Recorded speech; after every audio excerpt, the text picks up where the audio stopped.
I want to start off with a chart that I Pleasure. think goes to the heart of what we've seen in terms of some of the U.S. tax reform. This is #BTV6250. It shows the reaction in U.S. Treasury 30-year yields versus the Russell 2000 index, one of the stock indices that is most exposed to the tax reform. The three red lines are when Trump won the election, when he launched his tax reform proposal, and of course when the House passed its version of the bill.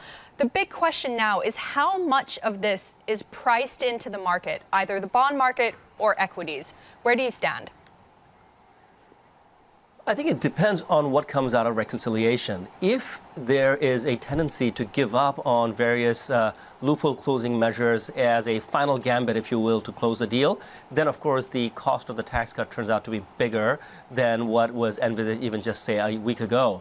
And then of course I can see the bond market selling off, the 10-year yield, which is sort of itching to go higher, finds excuses to go higher. The equity market probably will rally, but the bifurcation between bonds and stocks will become even more stark, in my view.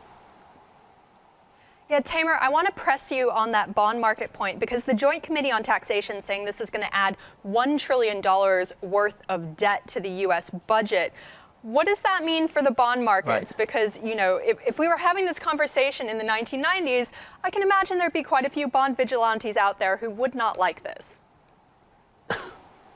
Correct. I think, you know, the context is very different. You know, we are now absorbing ideas about secular stagnation and the chance of a low productivity, low growth future under which, you know, adding debt when the cost of debt is historically low probably makes some sense. But the question is, you know, what kind of oomph do you get from the tax cut? Does it add to growth or it just adds to debt without adding to growth? Now there, of course, you know, the market will be divided. I think companies that will benefit directly from the tax cuts will certainly see their shares rally because there will be expectation of margins widening or more cash flow or more investment from those companies. But that could be only a part of the picture.